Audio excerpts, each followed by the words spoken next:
ಮಾತುಗಳು ಮುಗಿದಾದ ಈ ಮನವ ನಡೆಯುತ್ತಾಗದು ನನಗೆ ಅಗಣಿತ ವಿಷಯಗಳು ಎಳೆಯಾಡುವ ಅತಿ ಸಫಲತೆಯ ಚಿತ್ರವ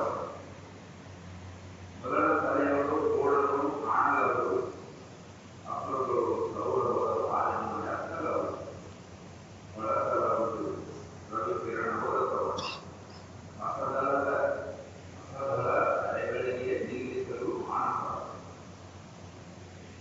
ನಡೆಯುತ್ತಾಗಲು ನನಗೆ ಅಗಣಿತ ವಿಷಯಗಳು ಎಳೆಯಾಡುವ ಅತಿ ಸಫಲತೆಯ ಚಿತ್ರವು ಮಾನವೋಗಿ ಮಾಯಾ ಮೋಹ ರಹಿತನು ಮಾನವ ಎಂಬುದರಿಂದ ಬಲವನ್ನು ಭೂಮಿ ಪುಣ್ಯದ ಫಲದಿಂದ ಪಡೆಯದೆ ಸಂಸಾರಿಗೆ ಸುಮ್ಮನೆ ಇರಲೆಂದು ಹೃದಯವ ನಡೆಯುತ್ತಾಗಲು ನನಗೆ ಅಗಣಿತ ವಿಷಯಗಳು ಎಳೆಯಾಡುವ ಅತಿ ಸಫಲತೆಯ ಚಿತ್ರ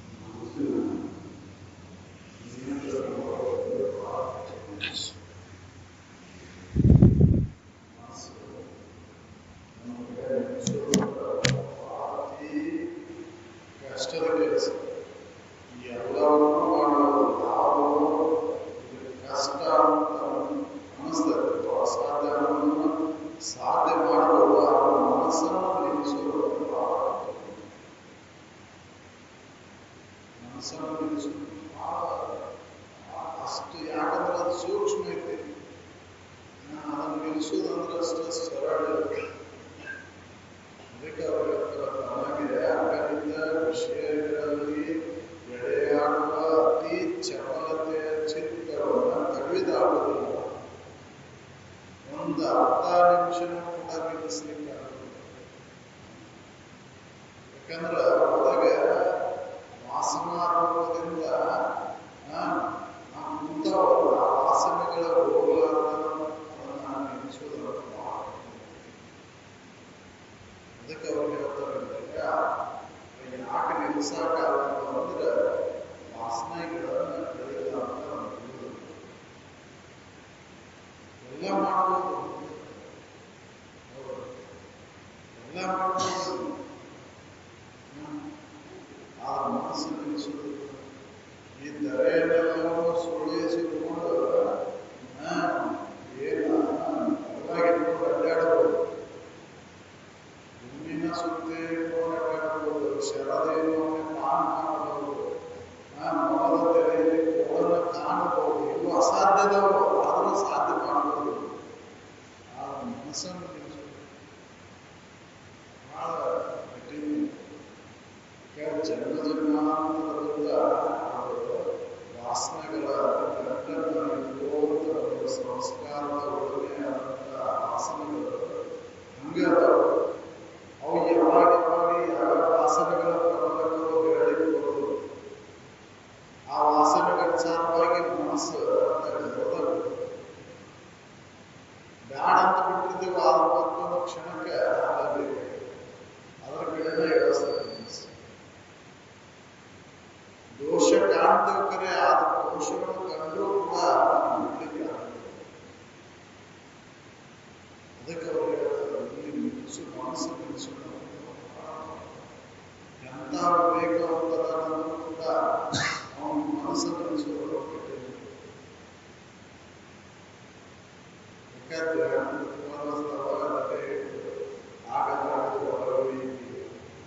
ಊಟಾದ ಪ್ರತಿಬಂಧಕಗಳನ್ನು ನೀಗದೆ ಇದನ್ನು ಸಾಧಿಸೋದು ಬಹಳ ಕಠಿಣ ಅಷ್ಟೊಂದು ವಿವೇಕ ಜ್ಞಾನ ದೃಢ ಆಗಿರ್ತದೆ ದೃಢ ಆಗಿರ್ತಕ್ಕೂ ಕೂಡ ಇದು ನಾಯಿ ಏನು ಮಾಡ್ತದೆ ಅಂದ್ರೆ ಮರೆಸಿ ಬಿಡ್ತೈತೆ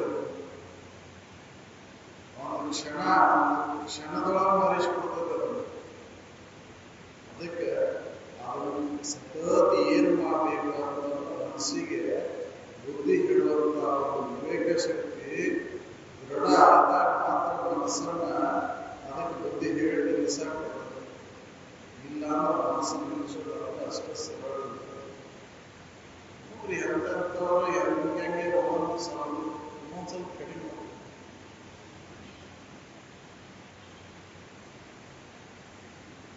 ಎಂಥವ್ರು ಕೂಡ ಇದಕ್ಕೆ ಬಲೆ ಬೇದು ಮೋಹಕ್ಕಾಗಿ. ಹೌದು, ಪುರಾಣ ಕಥೆಗಳನ್ನ ಕೇಳ್ತೀರಿ. ಹೌದಲ್ರಿ, ಎದೆದಕ್ಕೂ ಮೋಹಕ್ಕಾಗಿ ಬಲೆ ಬಿದ್ದು ಎಷ್ಟೋ ದಿನ ತಪಸ್ಸನ್ನ ಆಚರಣೆ ಮಾಡಿದವರು ಕೂಡ ಇದನ್ನು ಮೋಹಕ್ಕೆ ಬಿದ್ದು. ಯಾಕಂದ್ರೆ ಮನಸ್ಸು ಬೆಳೆಸ್ತೈತೆ. ವಾಸನೆಗಳು ಒಳಗೆ ಅವು ಯಾವ್ಯಾವಾಗ ಏನೇನೋ ಸಂಕಲ್ಪಗಳು ಬರ್ತವೆ, ಏನೇನೋ ವಾಸನಾ ರೂಪದಿಂದ ಮಾಡಾಕಸದ್ದು ಹೇಳಿರ್ತದೆ. ಅದಕ್ಕೆ ಸತತ ಅದಕ್ಕೆ ವಿವೇಕನ ಬೇಕು. ಅದಕ್ಕೆ ವಿವೇಕದ ಸನ್ನೆ ಬೆರೆಸಿ ನೋಡೋದು ಅಂತ. ವಿವೇಕದಿಂದ ನೋಡಿದ್ರೆ ಅದು ಮನಸ್ಸಿಗೆ ಬುದ್ಧಿ ಹೇಳಾಗುತ್ತೆ. ವಿವೇಕನ ಜಾಗೃತಿ ಇಲ್ಲ ಅಂದ್ರೆ ನಾವು ಎಷ್ಟೇ ಪ್ರಯತ್ನ ಮಾಡಿದ್ರು ಕೂಡ ಮನಸ್ಸನ್ನು ನಿಲ್ಲಿಸ್ಲಿಕ್ಕೆ ಆಗುತ್ತೆ. ನಾವು ಧ್ಯಾನ ಮಾಡ್ತೇವಂದ್ರೂ ಕೂಡ ನಿಲ್ಲೋದಿಲ್ಲ. ಏನೋ ಅನ್ಕೊಂತ ಕುಂದಿರ್ತೀವಿ ಅಂದ್ರು, ಏನೋ ರೂಪ ನೋಡ್ಕೊಂತ ಕುಂದಿರ್ತೀವಿ ಅಂದ್ರು ನಿಲ್ಲಿಸಿ ನಾನು ನಿಲ್ಲೋದಿಲ್ಲ. ಹೌದು, ಧ್ಯಾನಕ್ಕೆ ಅವು ಸಾಧನಗಳು ಅಂತೇಳಿ ಮಾಡಿಕೊಂಡೇವಲ್ಲ, ಆ ಸಾಧನಗಳಲ್ಲಿ ನಾವು ದೃಷ್ಟಿಯನ್ನು ನಿಲ್ಲಿಸ್ಲಿ ಅಥವಾ ಮಾತಿನಿಂದ ಆ ಮಂತ್ರ ನಾಲಿಗೆ ಮೇಲೆ ಜಪ ಮಂತ್ರವನ್ನು ಉಚ್ಚಾರ ಮಾಡಲಿ, ಮನಿ ಅನಿಸುವಂತ ಕುಂದಿರಲಿ, ಆದರೂ ಕೂಡ ಮನಸ್ಸು ನಿಲ್ಲೋದಿಲ್ಲ. ಯಾಕಂದ್ರೆ ಅದು ಸೂಕ್ಷ್ಮ ಐತಿ. ವಾಯು ತತ್ವದ ಆಧಾರದ ಮೇಲೆ ಕುರಿತು ಮನಸ್ಸು ಹೊರಗೆ ಹೋಗ್ಬಿಡುತ್ತೆ. ಅದಕ್ಕೆ ಒಡ್ಡಾಗಿ ನಿಲ್ಲಿಸೋದು ಅಂದ್ರೆ ಬಹಳ ಕಠಿಣ. ಸಮುದ್ರನ ಬತ್ತಿಸ್ಬೋದು ಕರೆ, ಮನಸ್ಸು ಮಾಡಿದ್ರೆ ಹೇಳ್ತೀರಿ ನೀವು, ನಾ ಮನಸ್ಸು ಮಾಡಿದ್ರೆ ಏನು ದೊಡ್ಡಾಗಲ್ಲ ಇದ್ರದ್ದು ಅಂತೇವೆ. ಲೌಕಿಕವಾಗಿ ರೂಢಿ ಒಳಗೆ ಅಂತೇವೆ, ಮನಸ್ಸು ಮಾಡಿದ್ರೆ ಏನು ದೊಡ್ಡಾಗತ್ತೆ ಮಾಡೋದು ಅಂತೇವೆ. ಆದ್ರೆ ಮನಸ್ಸ ಮಾಡೋಕ್ಕಾಗೋದಿಲ್ಲಲ್ಲ. ದೊಡ್ಡದು ಏನಿಲ್ಲದ, ಆದ್ರೆ ಮನಸ್ಸು ಮಾಡೋದು ಬಹಳ ಕಠಿಣ. ಹಂಗ ಮನಸ್ಸು ನಿಲ್ಲಿಸೋದು ಅಂದ್ರೆ ಬಹಳ ಕಠಿಣ ಐತಿ. ಇವೆಲ್ಲ ಅಸಾಧ್ಯ ಅದಾವ ಕರೆ. ಭೂಮಿ ಸುತ್ತಿ ಇಟ್ಕೊಂಡು ಬಗಲಾಗಿ ಇಟ್ಕೊಂಡು ಅಡ್ಡಾಡ್ಬೋದು ಕರೆ, ಅವ್ರ ಮನಸ್ಸು ನಿಲ್ಲಿಸೋದು.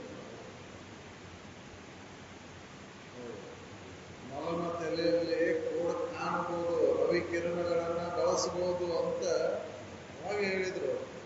ಎಲ್ಲ ಅಸಾಧ್ಯ ಅನ್ನೋದನ್ನು ಸಾಧ್ಯ ಮಾಡ್ಬೋದು, ಆದ್ರೆ ಮನಸ್ಸು ನಿಲ್ಲಿಸೋದು ನೋಡ್ರಿ. ನಿಲ್ಲಿಸ್ಬೇಕಂತ ಕುಂದ್ರಿ ನಿಲ್ಲೋದೇ ಇಲ್ಲ. ನಿಲ್ಲಿಸ್ಬೇಕಂತ ಕೂರ್ತೀವಂದ್ರೆ ನಿಲ್ಲೋದೇ ಇಲ್ಲ. ಏನೇನೋ ಕಲ್ಪನೆಗಳು ಬರ್ತವೆ.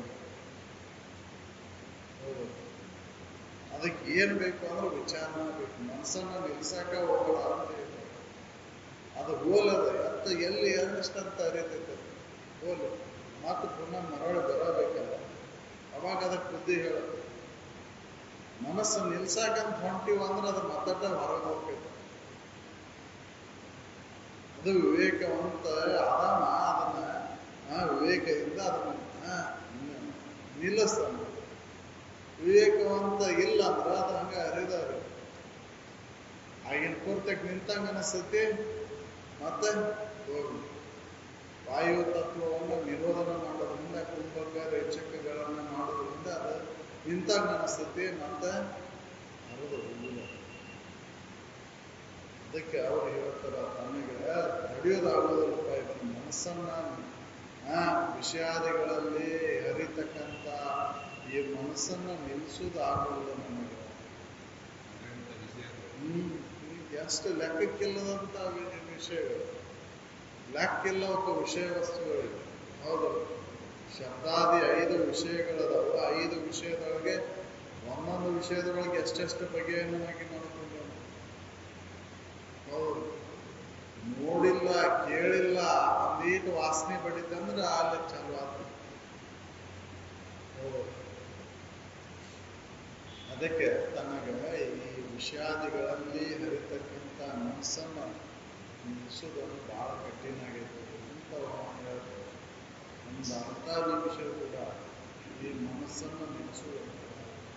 ಆದ್ರೆ ಅರ್ಧ ನಿಮಿಷನ ಕೂಡ ಮನಸ್ಸು ನಿಂತಿದ್ದ ಅಂದ್ರೆ ನಿಜ ಮುಕ್ತಿ ಸಮನಿಸ್ತತಿ ಅಂತ ಹೇಳ್ತಾರ. ನಿಮಿಷಾರ್ಧವಾಗಲಿ ನಿಮ್ಮ ಮನೋನಿಂದಲೇ ಮುಕ್ತಿ ಸಮನಿಸುವುದು. ಆದ್ರೆ ಅರ್ಧ ನಿಮಿಷ ಕೂಡ ನಿಲ್ಲಿಸೋಕ್ಕಾಗೋದಿಲ್ಲ ಮನಸ್ಸನ್ನು. ಅರ್ಧ ನಿಮಿಷ ನಿಂತಂದ್ರೆ ಮುಕ್ತಿ ಐತೆ ಅಂತ ಹೇಳ್ತೈತಿ ಶ್ರುತಿ. ಆದ್ರೆ ಅರ್ಧ ನಿಮಿಷನೂ ನಿಲ್ಲುವುದಿಲ್ಲ, 10 ಸೆಕೆಂಡು ಕೂಡ ನಿಲ್ಲುವುದಿಲ್ಲ. ನಿಂತಂಗ ಅನಿಸ್ತೈತಿ ಕರೆ, ಆದ್ರೆ ನಿಂತಿಲ್ಲ. ಯಾಕೆ ವಾಸನೆಗಳು ಅಷ್ಟು ಪ್ರಬಲ. ಎಲ್ಲಿವರೆಗೂ ವಾಸನೆಗಳು ನಾಶ ಆಗುವುದಿಲ್ಲ ಅಲ್ಲಿವರೆಗೂ ಅದ ಮನಸ್ಸು ಹರಿದ. ಆಗಿನ ಪೂರ್ತಿಯಾಗಿ ನಿಂತಂಗ ಅನ್ಸೈತೆ ಅಂದ್ರೆ ಮತ್ತೊಂದು ಕ್ಷಣಕ್ಕೆ ಮತ್ತೆ ಹರಿದ. ಯಾಕೆ ಒಂದಲ್ಲ ಎರಡಲ್ಲ ವಿಷಯ ವಸ್ತುಗಳು, ಅನೇಕ ವಿಷಯ ವಸ್ತುಗಳನ್ನು ನೋಡ್ಕೊಂಡು ಒಂದು ಬಿಟ್ಟು ಮತ್ತೊಂದು, ಒಂದು ಬಿಟ್ಟು ಮತ್ತೊಂದು, ಹಂಗೆ ಹರಿತಾ ಹೋಗ್ತೈತೆ. ಶಬ್ದದ ಮುಗಿತಿಲ್ಲ, ರೂಪದ್ದು ಮುಗಿತಿಲ್ಲ, ರಸದ್ದು ಮುಗಿತಿಲ್ಲ, ಗಂಧದ್ದು ಎಲ್ಲ ಮುಗೀತಂದ್ರೆ ಸ್ಪರ್ಶದ ಚಾಲು. 5 ವಿಷಯ ವಸ್ತುಗಳಲ್ಲಿ ಅದು ಹರಿದಾಡ್ತೈತೆ. ಅಷ್ಟರೊಳಗೆ ಒಂದು ದಿನನ ಮುಗಿದು ಹೋಗುತ್ತೆ. ಹಂಗೆ ಆ ವಿಷಯ ಕೂಡ ಮುಗಿದು ಹೋಗುತ್ತೆ. ದಿನಾನೂ ಕೂಡ ಮುಗಿತೈತಿ, ವರ್ಷನೂ ಗತಿಸ್ತವು, ವಯಸ್ಸು ಹೋಗ್ಬಿಡ್ತೈತಿ. ಹೌದು, ಹಂಗಾಗೈತಿಲ್ರಿ ನಮ್ಗೆ. ವಿಚಾರ ಮಾಡಿ ನೋಡಿದ್ರಿ, ಯಾವಾಗ ಮನಸ್ಸು ನಿಂತೈತಿ ನೋಡಿ ವಿಚಾರ ಮಾಡಿ ನೋಡಿ. ಅನುಭವಗಳು ಎಷ್ಟು ಹೇಳಿದ್ರು ಕೂಡ ಮನಸ್ಸಿನಲ್ಲಿರ್ತಕ್ಕಂಥ ವಾಸನೆಗಳನ್ನು ವಿವೇಕ ದ್ವಾರ ನಾಶ ಮಾಡಬಹುದು ಅಂತ ಹೇಳಿದ್ರು ಕೂಡ ನಾಶ ಆಗವಲ್ಲ. ಯಾಕಂದ್ರೆ ವಿವೇಕ ನಮ್ದು ದೃಢ ಇಲ್ಲ. ವಿವೇಕ ದೃಢ ಮಾಡ್ಕೊಂಡಾಕ ನಾವು ನಿತ್ಯದಲ್ಲೂ ಶ್ರವಣಾದಿಗಳಲ್ಲಿ ತೊಡಗಿಲ್ಲ. ಹೌದು, ಚಿಂತನೆ ಮಾಡಕತ್ತಿಲ್ಲ. ಹೌದು, ಅದಕ್ಕೆ ಅದು ಮನಸ್ಸು ನಿಲ್ಲಿಸೋದನ್ನು ಬಹಳ ಕಠಿಣ ಆಗೈತಿ ಅಂತ ಹೇಳ್ತಾರೆ. ಸಾಧಕ ಅವ ಹೇಳ್ತಾನೆ, ನನಗೆ ತಡೆಯುವುದಾಗುವುದಿಲ್ಲ, ಇದು ಮನಸ್ಸನ್ನು ನಿಗ್ರಹ ಮಾಡೋದಾಗುವುದಿಲ್ಲ. ಯಾಕಂದ್ರೆ ಅಗಣಿತ ವಿಷಯಾದಿಗಳಲ್ಲಿ ಎಡೆಯಾಡುವ ಅತಿ ಚಪಲತೆ ಚಿತ್ತ. ಹೌದು, ಅತಿ ಚಪಲತೆ. ಹೌದು, ಎಂಥವ್ರು ಕೂಡ ಇವತ್ತು ಏನೇನ ಆಗತ್ತಾರೆ. ವಿರಕ್ತರು, ವೈರಾಗ್ಯವಂತರು ಅಂತ ಹೇಳ್ತೇವೆ. ಆದ್ರೆ ಆ ವೈರಾಗ್ಯಕ್ಕೆ ಏನು ಬೇಕಾದ ಆ ವಿವೇಕ ದೃಢ ಆಗೈತೋ ಇಲ್ಲೋ ಅನ್ನೋದನ್ನು ವಿಚಾರಣೆ ಮಾಡಿಲ್ಲ. ಹಂಗೆ ಹೆಸರಿಗೆ ನಾವು ವೈರಾಗ್ಯವಂತರು, ವಿರಕ್ತರು ಅಂತ ಹೇಳಕತ್ತೇವೆ. ಎಲ್ಲ ಅನುರಕ್ತನ. ಹೌದಲ್ವ, ವಿರಕ್ತತೆ ಇಲ್ಲ ಇದೆ. ತನ್ನಲ್ಲಿ ನಿರ್ಮೋಹ, ಮನದಲ್ಲಿ ಯಾವುದೇ ಅಪೇಕ್ಷೆ ಇಲ್ಲ, ಇರಬಾರ್ದು. ಅಹಂಕಾರ ಅಳದಿರ್ಬೇಕು ಅಂದ್ರೆ ಇದು ಸಾಧ್ಯ. ಎಲ್ಲೈತಿ ತನ್ನಿನಲ್ಲಿ ನಿರ್ಮೋಹ ಎಲ್ಲೈತಿ? ಹೌದು, ಬಂದೈತಿ ಮತ್ತು ತನ್ನಿನಲ್ಲಿ ನಿರ್ಮೋಹ. ಮನದಲ್ಲಿ ಯಾವುದೋ ವಿಚಾರಗಳ ಅನ್ಯತಾ ವಿಚಾರಗಳ ಬದಲಾದಂಗೆ ನೋಡ್ಕೊಂಡು ವಿಚಾರ ಕಚ್ಚೋದನ್ನು ಇಲ್ಲ. ಹೌದು, ವಿಚಾರ ಕಚ್ಚಿಲ್ಲ, ಅದನ್ನು ಹರಿದು ಬಿಟ್ಟೇವೆ. ಹಂಗೆ ಹರಿತಾ ಹೋಗ್ತದ. ಅದನ್ನು ನಿಲ್ಲಿಸ್ಬೇಕಂದ್ರೆ ಬಹಳ ಕಠಿಣ ಆಗ್ತದೆ. ಅದಕ್ಕೆ ಅವ್ರು ಹೇಳ್ತಾರೆ, ಈ ಅತಿಯಾದಂಥ ಚಪಲತೆಯ ಚಿತ್ತವನ್ನು ಅರ್ಧ ನಿಮಿಷವೂ ಕೂಡ ನಿಲ್ಲಿಸಲಿಕ್ಕಾಗುತ್ತದೆ, ಸಹಿಸಲಾಗದು ಈ ಋಣವನ್ನು. ನೆನೆಯನ್ನು ಜಿನ್ನದಂತೆ ಸುಳ್ಳದರು, ಬೇರೆಯನ್ನು ಆಂಗುಲಿಯನ್ನು ನೀಡಲಾಗದು. ಎಲ್ಲ ಆಳ್ಯಾರಿಲ್ಲ. ಹೌದಲ್ರಿ, ಕತೆ ಕೇಳ್ತೀರಿ ನೀವು. ಹೌದಲ್ರಿ, ಅದನ್ನ ಮೇಲುಗಿರಿಯನ್ನು ಅಂಗುಲಿ ಒಳಗೆ ಎತ್ತಬಹುದು ಅಂತ ಹೇಳ್ತಾರ. ಒಂದು ಬಟ್ನಾಗ ಎತ್ತಬಹುದು. ಅದನ್ನು ಹಿಮಾಲಯ ಪರ್ವತವನ್ನು ಒಂದು ಬಾಳಿನಾಗ ಎತ್ತಬಹುದು. ಧರೆಯನ್ನೆಲ್ಲ ಸುಳಿ ಮಾಡಬಹುದು. ಶರದೆಯನ್ನು ಪಾನ ಮಾಡಬಹುದು. ಆದ್ರೆ ಮನಸ್ಸನ್ನು ನಿಗ್ರಹ ಮಾಡಬಹುದು. ಸೈತೀರಿಸಬಾರದು ನಿಶಾಂತ ಈ ಅರ್ಧ ನಿಮಿಷ ಕೂಡ ನಿಲ್ಲಿಸಬೇಕು. ಸಹಿಸಲಾಗದು ನಿಮಿಷಾರ್ಧವು ಅತಿ ಚಪಲತೆ ಚಿತ್ತವಿಡುವುದನ್ನು ನಿಲ್ಲಿಸಲಿಕ್ಕೆ. ಎಷ್ಟು ವಿಷಯ ವಸ್ತುಗಳನ್ನು ನಾವು ಆ ವಿಷಯ ವಸ್ತುಗಳ ಭೋಗದಿಂದ ಏನಾಗೈತಿ ಅಂತ ಪರಿಶೀಲನೆ ಮಾಡಿ ನೋಡಿಲ್ಲ ನಾವು. ಭೋಗ ಮಾಡಿದ್ವು, ಭೋಗದಿಂದ ಏನಾಯ್ತು ಅಂತ ತಿರುಗಿ ನಿಂತು ನೋಡಿದ್ರೆ ಹೊಳಿತಿತ್ತು. ಹೊಳಿ ನೋಡೇ ಇಲ್ಲಲ್ರಿ. ಸಿಂಹಾವಲೋಕನ ಮಾಡಿದವನು ಇಲ್ಲ, ಹಂಗೆ ಮಾಡ್ಬಿಟ್ರೆ ನಾವು. ಅದಕ್ಕೆ ಅದನ್ನೆಲ್ಲ ನಿಲ್ಲುದಿಲ್ಲ. ಒಂದು ಸ್ವಲ್ಪ ತಿರುಗಿ ನಿಂತು ನೋಡಿದ್ವಿ ಅಂದ್ರೆ ನಾವು ಮುಂದೆ ಮಾಡಬೇಕು ಬೇಡ ಅನ್ನೋದು ಅವಾಗ ವಿಚಾರ ಮಾಡ್ತಿದ್ರು. ಹೌದು, ನುಕ್ಸಾನ ಆಯ್ತು ಲಾಭ ಆಯ್ತು ಅಂತ ನೋಡಾಕತ್ತಿಲ್ಲ. ಈ ಜೀವನದ ವ್ಯಾಪಾರವನ್ನ ಹಿಂಗೆ ಮುಂದುವರ್ಸ್ಕೊಂಡು ಹೋಗ್ಬಿಡ್ತೇವೆ ನಾವು. ವಿಚಾರ ಮಾಡಿ ನೋಡಿದ್ರೆ ಮೇಲ್ತಿತ್ತು ಬಿಡ್ತಿದ್ದ ಅವಾಗ. ಹೌದಪ್ಪ, ಈ ಇಂದ್ರಿಯ ವಿಷಯಕ್ಕೆ ಹೋಗುವ ಸುಖ ಇಲ್ಲ ಅಂತ ತಿಳಿದಕ್ಕೆ ಬಿಡ್ತದೆ. ತಿಳಿದು ನೋಡೇ ಇಲ್ಲ, ತಿಳಿದು ನೋಡ್ಬೇಕಾಯ್ತು. ಈ ಮನಸ್ಸನ್ನು ನಿಲ್ಲಿಸಿದಾಗ ನಮಗೆ ಸುಖ ಐತಿ. ಮನಸ್ಸು ನಿಲ್ಲಿಸಲಿಲ್ಲ ಹೊರತು ಸುಖ ಸಿಗಲ್ಲ. ಮನಸ್ಸ ಎಲ್ಲದಕ್ಕೂ ಕಾರಣ ಅಂತ ಅದಕ್ಕೆ ಹೇಳ್ತಾರೆ, ಮನೆಯೇ ಮನುಷ್ಯನ ಮೋಕ್ಷ ಕಾರಣ. ಬಂಧನಕ್ಕೂ ಮತ್ತು ಮೋಕ್ಷಕ್ಕೂ ಕಾರಣ ಯಾವುದಂದ್ರೆ ಮನಸ್ಸು. ಆ ಮನಸ್ಸನ್ನು ನಿಗ್ರಹ ಮಾಡಬೇಕು.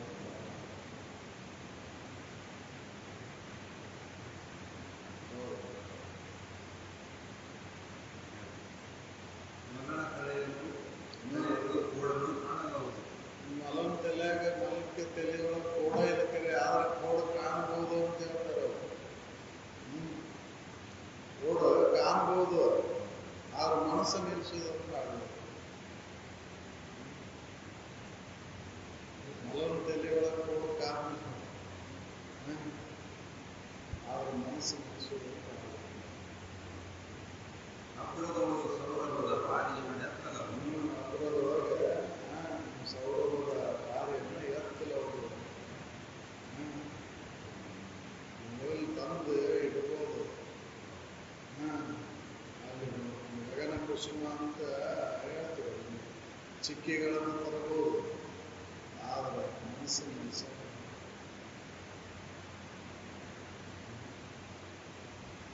ಯಾವುದು ಅಸಾಧ್ಯ ಅಂತ ಅಂತೀರಿ ನೀವು, ಅದನ್ನೆಲ್ಲ ಸಾಧ್ಯ ಮಾಡಬಹುದು. ಅದು ಮನಸ್ಸನ್ನು ನಿಲ್ಲಿಸಬೇಕು. ಯಾಕಂದ್ರೆ ಅಲ್ಲಿ ಎಷ್ಟು ಜನ್ಮದ ವಾಸನೆಗಳು ಉಂಟಾವೋ ಏನು, ಆ ವಾಸನೆಗಳ ಹೋಗ್ಲಾರ್ದ ಮನಸ್ಸು ನಿಲ್ಲಿಸಲಿಕ್ಕೆ ಆಗುದೇ ಇಲ್ಲ. ಅದಕ್ಕೆ ಅವರು ವಾಸನೆ ಊರಿಸದೆ ಏಕಾಗ್ರತೆ ಬರೋದೇ ಇಲ್ಲ ಅಂತ. ನಾವು ಏಕಾಗ್ರತೆಯನ್ನ ಸಾಧಿಸಬೇಕಂತ ಎಷ್ಟೇ ಹೋರಾಟ ಮಾಡಿದ್ರು ಅದು ಏಕಾಗ್ರತೆಯನ್ನು ತಾಳೋದಿಲ್ಲ. ಎಷ್ಟೆಷ್ಟು ನಾವು ಮೌನವಾಗಿರ್ಬೇಕಂತೀವೋ ಅಷ್ಟಷ್ಟು ಒಳಗೆ ಚಿಂತನೆ ಚಾಲುವಕ್ಕ ಹೊರತಾಗಿ ವಿಷಯ ಚಿಂತನೆಗಳ ಚಾಲುವಕ್ಕ ಹೊರತಾಗಿ ಅದರ ಮನಸ್ಸು ನಿಲ್ಲುವುದನ್ನು ಒಮ್ಮೆ ಕುಂತು ನೋಡಿದ್ರೆ ಗೊತ್ತಾಗಿ ಮನಸ್ಸು ನಿಲ್ಲಬೇಕು ಏನೋ. ಅದಕ್ಕೆ ಏನ್ ಬೇಕೋ ಆ ಉಪಾಯವನ್ನು ಕಾರಣ ಮನಸ್ಸಿಗೆ ಬುದ್ಧಿ ಹೇಳುವಂತ ಒಂದು ವಿವೇಕ ಶಕ್ತಿಯನ್ನ ದೃಢ ಮಾಡಬೇಕು. ಅದಕ್ಕೆ ದೋಷ ದರ್ಶನ ಮಾಡಿಕೊಡ್ಬೇಕಾಗಿದೆ. ದೋಷ ದರ್ಶನ ಎಲ್ಲಿವರೆಗೂ ಆಗುತ್ತಲ್ಲ ಅಲ್ಲಿವರೆಗೂ ಮನಸ್ಸು ನಿಲ್ಲಬೇಕು. ಆದ್ರೆ ದೋಷ ಕಾಣುವಂತ ಒಂದು ವಿವೇಕ ಬೇಕಲ್ಲ. ಪ್ರತಿಯೊಂದು ವಿಷಯದೊಳಗೂ ದೋಷದಾದರೆ ಆ ದೋಷಗಳನ್ನ ನೋಡುವಂತ ಒಂದು ವಿವೇಕ ಶಕ್ತಿ ಇದ್ರೆ ಮಾತ್ರ ದೋಷ ಕಾಣ್ಬೋದು. ಇಲ್ಲ ಅಂದ್ರೆ ದೋಷನ ಕಾಣ್ಬೋದು. ಪ್ರತಿದಿನ ನೋಡ್ತೀವಲ್ಲ, ನಮಗೇನು ದೋಷ ಕಾಣುವಲ್ಲ ಇದ್ರೊಳಗೆ. ಅದ ಬುದ್ಧಿಗೆ ಒಂದ ದಿನ ನೋಡಿದವ ಹೌದಲ್ಲ, ಜನ ಹೊತ್ಕೊಂಡು ಹೊಂಟಿದ್ದು ಭಿಕ್ಷುಕನ್ನ ರೋಗಿನ ಹೌದಲ್ಲ, ವಯಸ್ಸಾದವನ್ನ ನೋಡಿದ ತಕ್ಷಣ ನಾವು ವೈರಾಗ್ಯ ಬರುತ್ತೆ. ನಾವು ದಿನ ನೋಡ್ತೇವೆ. ಆದರೂ ಕೂಡ ನಮಗೆ ಬರೋಲ್ಲ ದೋಷ ಕಾಣುವ. ಯಾಕಂದ್ರೆ ಹಿಂದಿನ ಜನ್ಮದ ಸಂಸ್ಕಾರಗಳಿಲ್ಲ, ಈಗಿನ ಪ್ರಯತ್ನವೂ ಇಲ್ಲ, ಹಿಂದಿನ ಜನ್ಮದ ಸಂಸ್ಕಾರವೂ ಇಲ್ಲ. ಎಲ್ಲರೂ ಏನೋ ವಿಷಯದಿಂದನ ಸುಖ ಆಯ್ತು ಅಂತ ತಿಳ್ಕೊಂಡು ವಿಷಯ ಸಂಗ್ರಹಕ್ಕಾಗಿನ ಬೆನ್ನತ್ತೆ ಹೊರತಾಗಿ ವಿಷಯದಿಂದ ಸುಖ ಇಲ್ಲ ಅಂತ ಒಬ್ಬರ ಏನಾದ್ರು ತಿಳ್ಕೊಂಡು ವಿಷಯಗಳ ಸುಖ ಎಷ್ಟು ಕೊಡ್ತಾವ ಅಂತ ವಿಚಾರ ಮಾಡಿ ನೋಡಿಲ್ಲ ನಾವು. ಹಂಗೆ ಇಂದು ಕೊಡ್ತಾವ, ನಾಳೆ ಕೊಡ್ತಾವ, ನಾಡ್ದು ಕೊಡ್ತಾವ, ಆವಿಷ್ಯ ಮುಗಿತಾನ ಇದಕ್ಕೆ ಬೆನ್ನತ್ತೇವೆ. ಹೌದು, ಏಟ್ ಸುಖ ಕೊಡ್ತಾವ ವಿಚಾರ ಮಾಡಿ ನೋಡೋ ಇಲ್ಲ. ಏನಾಯ್ತಪ್ಪ ತತಕ್ಕಿಂ ಅನ್ನುವಂಥ ಒಂದು ಏನಾಯಿತು ಅನ್ನುವಂಥ ವಿಚಾರ ಹೊಳೆದೈತೆ ನಮಗೆ. ಇದನ್ನೆಲ್ಲ ಮಾಡಿದಲ್ಲ ನಾನು, ಇದರಿಂದ ನನಗೆ ಸುಖ ಆಯಿತು ಏನು ದುಃಖ ಆಯಿತು ಅಂತ ವಿಚಾರ ಮಾಡಿ ನೋಡಿಲ್ಲ. ಸುಖ ಸಿಗಬಹುದು ಅಂತ ನಾಗ ಹೊಂಟೇವು ನಾವು. ಏನು ಇದರಿಂದ ಲಾಭ ಆಯಿತು ಅಂತ ವಿಚಾರ ಮಾಡಿ ಯಾವ ಇದನ್ನು ವಿಚಾರ ಮಾಡ್ತಾನೆ ಅವಾಗ ಹೊಳಿತೈತೆ. ಯಾವುದಲ್ಪ ಇದ್ರೊಳಗೆ ಏನಿಲ್ಲ, ಸುಮ್ಮನೆ ಬೆನ್ನ ಹತ್ತೀನಿ ನಾನು. ಈ ಬಿಸಿಲು ಬಿದ್ರೆ ನೀರನ್ನು ಬೆನ್ನ ಹತ್ತಿ ಸುಮ್ಮನೆ ವ್ಯರ್ಥ ಸಮಯವನ್ನು ಹಾಳು ಮಾಡ್ಕೊಂಡಿಲ್ಲ ಅಂತ ಅವ ದೋಷ ಕಂಡು ಹಿಂತಿರುಗ್ತಾನೆ. ಹೌದು, ತೋರ್ತತಿ ಕರೆ ಬಿಸಿಲು ಬಿದ್ರೆ ನೀರಿನಂಗೆ ತೋರ್ತತಿ, ಆದ್ರದ ನೀರು ಐತನಲ್ಲೇ ಅಂತಂದ್ರೆ ಇಲ್ಲ. ಈಗ ಬೆನ್ನ ಹತ್ತೀವಿ ನಾವು. ಸುಖ ಅಂತ ಅನಿಸ್ತತಿ, ಆಗಿನ ತೋರ್ತಕ್ಕೆ ಸುಖ ಅದು ಶಾಶ್ವತವಾಗಿ ಉಳಿತೋ ಏನೋ ಹೆಂಗ ಅನ್ನೋದನ್ನು ವಿಚಾರ ಮಾಡಿ ನೋಡಿಲ್ಲ. ವಿಚಾರ ಮಾಡಿದಾಗ ಅದು ಬೆಳೀತದೆ. ಅದಕ್ಕೆ ಇಲ್ಲಿ ಮೊಲನ ತಲೆಯಲ್ಲಿ ಕೋಡನ್ನು ಕಾಣಬಹುದು, ಆ ಮನಸ್ಸನ್ನು ನಿಗ್ರಹ ಮಾಡಬೇಕು. ಯಾಕಂದ್ರೆ ಓಡೋ ಹೊತ್ತಿನಾಗ ಮಲ ಕಿವಿ ಮ್ಯಾಲೆ ಮಾಡ್ಕೊಂಡು ಓಡ್ತಿರ್ತೈತಿ, ಅದು ಕೋಡಿನ ಗತೆ ಕಾಣ್ತಾವ. ಆದ್ರೆ ಅದು ನಿಜ ಐತೆ ಅನ್ನೋದನ್ನ ಇಲ್ಲ. ಆದರೂ ಕೂಡ ಅದು ಕೋಡ್ ಅನಿಸುವಂಥದ್ದು ಯಾರ ಮನಸ್ಸನ್ನು ಎನಿಸುವುದಂದ್ರೆ ಬಹಳ ಕಠಿಣ. ಅದಕ್ಕಿಲ್ಲಿ ಮೊಲನ ತಲೆಯಲ್ಲಿ ಕೋಡನ್ನು ಕಾಣಬಹುದು. ಅದರೊಳಗೆ ಇದನ್ನು ಎತ್ಕೊಂಡು ಬರ್ಬೋದು. ಹೌದು, ಬಳಸಬಹುದು. ನಮಗೆ ಕಿರಣದ ಬಳಸಬಹುದು. ರವಿ ಕಿರಣಕ್ಕೆ ಏನು ಈಗೇನು ಬಳಕೆ ಮಾಡ್ಕೊಂಡಾಗ್ತೇವೆ ಅದು ಅಲ್ಲ. ಹೌದಲ್ಲ, ಯಾವಾಗ ಹೇಳಿದ್ರು ಇವನ್ನೆಲ್ಲವೂ ಮಾಡಬಹುದು, ಸಾಧ್ಯ ಐತೆ. ಆದ್ರೆ ಮನಸ್ಸನ್ನು ನಿಲ್ಲಿಸೋದಕ್ಕೆ ಅಸಾಧ್ಯ ಐತೆ. ಅಸದಳಗ ಅರೆಗಳಿಗೆ ನಿಲ್ಲಿಸಲು ಮಾಡಿಸೋದು. ಸ್ವಲ್ಪ ಅರೆಗಳಿಗೆ ನಿಲ್ಲಿಸೋದಂದ್ರೆ ಬಹಳ ಕಠಿಣ ಐತೆ ಮನಸ್ಸು. ಹೌದು, ಸ್ವಲ್ಪ ಒಂದು ಅರ್ಧ ನಿಮಿಷ ನಿಲ್ಲಿಸೋದಂದ್ರೆ ಬಹಳ ನಿಲ್ಲುದೇ ನಿಂತಂಗೆ ಅನ್ಸೋದ್ರೊಳಗೆ ಮತ್ತೊಂದು ಏನಾದ್ರು ಚಲೋ ಆಗಿದೆ. ಹೌದು, ನಿಂತು ಅನ್ನೋದ್ರೊಳಗೆ ಮತ್ತೊಂದು ಯಾವ್ದಾದ್ರು ಚಲೋ. ಹೌದು, ಜಪ ಮಾಡ್ರಿ, ತಪ ಮಾಡ್ರಿ, ಕುಂಭಕ ರಚಕ ಏನು ಮಾಡಿದ್ರು ಕೂಡ ಅದನ್ನು ಪ್ರಯೋಗವನ್ನು ಮಾಡಿದ್ರು ಕೂಡ ಪ್ರಾಣಾಯಾಮಗಳನ್ನು ಮಾಡ್ತಾರೆ ಮನಸ್ಸಿನಲ್ಲಿ. ಅದಕ್ಕೆ ತನಗೆ ಅಗಣಿತವಾದಂತಹ ವಿಷಯದೊಳಗೆ ನಡೆಯಾಡುವ ಅತಿ ಚಪಲತೆ ಚಿತ್ತವನ್ನು ತಡೆಯುವುದಾಗುವುದಿಲ್ಲ.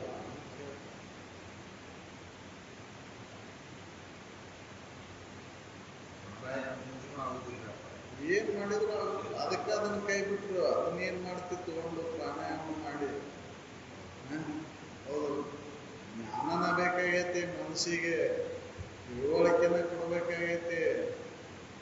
ಅಂದಾಗ ಮನಸ್ಸು ಹಿಂದೆ ಸರಿತೈತಿ. ದೋಷ ಕಾಣಿಸ್ಬೇಕಾಗೈತಿ ಅದಕ್ಕೆ, ಅಂದ್ರೆ ಮನಸ್ಸು ಹಿಂದೆ ಸರಿತೈತಿ. ನೀವು ಹಠ ಯೋಗ ಪ್ರಾಣಾಯಾಮ ಮಾಡಿದ್ರು ಕೂಡ ಅದ ನಿಲ್ಲೋದಿಲ್ಲ.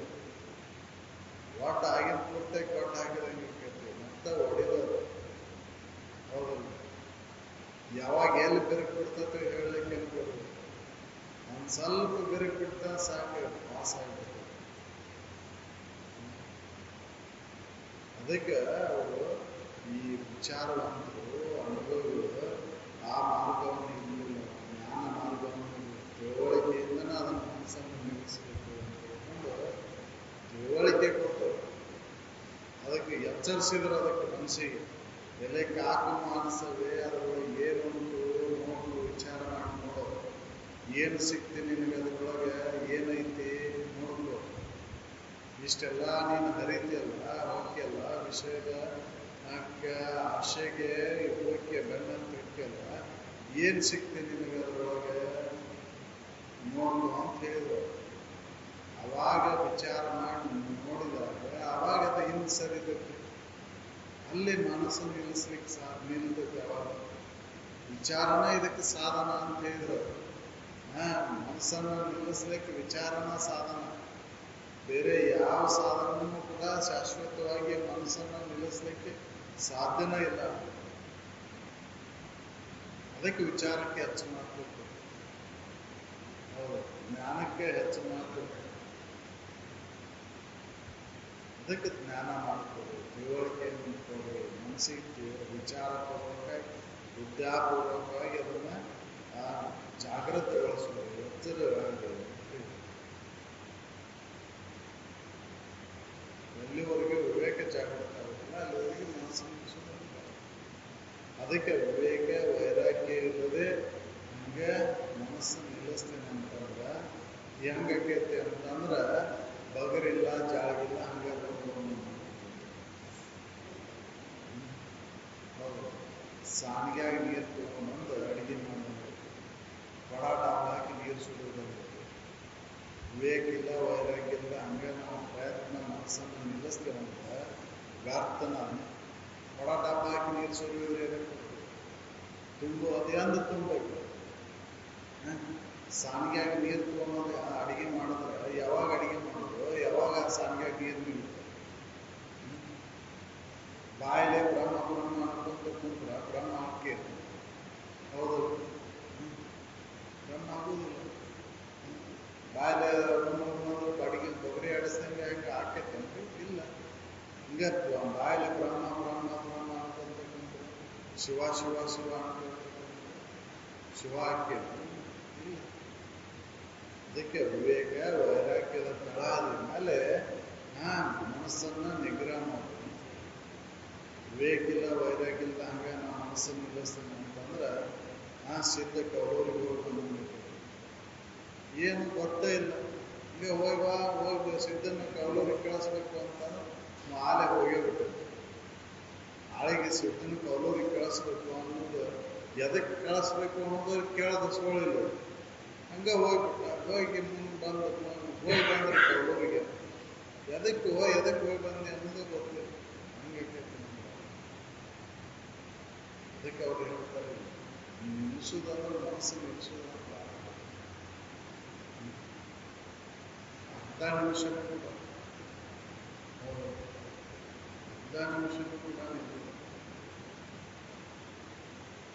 ಈಗ ಸುಮ್ಮನೆ ಇರ್ರಿ ಅಂತೇಳಿ ನಾವು ಶರೀರ ಸುಮ್ಮನೆ ಕುಂದಿರಿಸ್ಬೋದು, ಮನಸ್ಸನ್ನು ಸುಮ್ಮನೆ ಕುಂದಿರಿಸ್ಬೋದು. ಅಂಥವ್ರಿಗೂ ಕೂಡ ಸಾಧ್ಯವಿಲ್ಲ. ಇದಕ್ಕೆ ತೀವ್ರತರವಾದಂಥ ವಿವೇಕ ಜಾಗೃತ ಮಾತ್ರ ಮನಸ್ಸನ್ನು ನಿಗ್ರಹ ಮಾಡಬೇಕು. ಅವರು ಮನಸ್ಸನ್ನು ನಿಗ್ರಹ ಮಾಡಕ್ಕೆ ಹೋಗಲೇ ಇಲ್ಲ. ಅವರು ವಿವೇಕವಂತರು ವಿಚಾರವಂತರು ಮನಸ್ಸನ್ನು ನಿಗ್ರಹ ಮಾಡಕ್ಕೆ ಹೋಗಲಿಲ್ಲ. ಎಲ್ಲಿ ತನ ಹಾಕಿತ್ತು ಹೋಗಲಿಲ್ಲ. ಬಂದಾಗ ಅದಕ್ಕೆ ಕೊಡದ ಬುದ್ಧಿ ಅಂತೇಳಿ ಬೆಲೆ ಕಾಗಿ ಅಂತ ಮನಸ್ಸ ಏನೈತಿ ನೋಡ್ಕೊ ಅದರೊಳಗೆ ಎಲ್ಲ ಹೋಗಿ ಬಂದಿಲ್ಲ, ಏನು ಸಿಕ್ತಿ ನಿನಗೆ ಅಂತ ಅವಾಗ ಎಚ್ಚರಿಸಿರೋದು ಮನಸ್ಸಿಗೆ. ಮೇಲ್ ಮನಸ್ಸಿನಿಂದ ಕೆಳ ಮನಸ್ಸಿಗೆ ಬುದ್ಧಿ ಹೇಳಿದ್ರು. ಹೌದಲ್ಲ, ಮೇಲ್ ಮನಸ್ಸು ಅಂದ್ರೆ ಬುದ್ಧಿಯಿಂದನ ಮನಸ್ಸಿಗೆ ಎಚ್ಚರಿಸಿದ್ರು. ಅಂದಾಗ ಮನಸ್ಸು ಸ್ಥಿರವಾಗಿ ನಿಂತು. ಅದಕ್ಕೆ ಬುದ್ಧಿ ಹೇಳುವಂಥ ಸಾಮರ್ಥ್ಯನ ನಮ್ದಿಲ್ಲ ಅಂದ್ರೆ ಅದು ಯಾವಾಗ?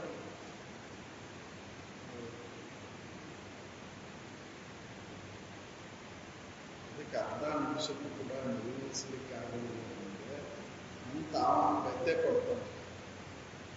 ಏನಪ್ಪ ಇದು ಅತಿ ಚಪಲತೆ ಚಿತ್ತವನ್ನು ಮುಗಿಸೋದಾಗುವುದಿಲ್ಲ ಹೆಂಗೆ ಅಂತ ಚಿಂತನೆ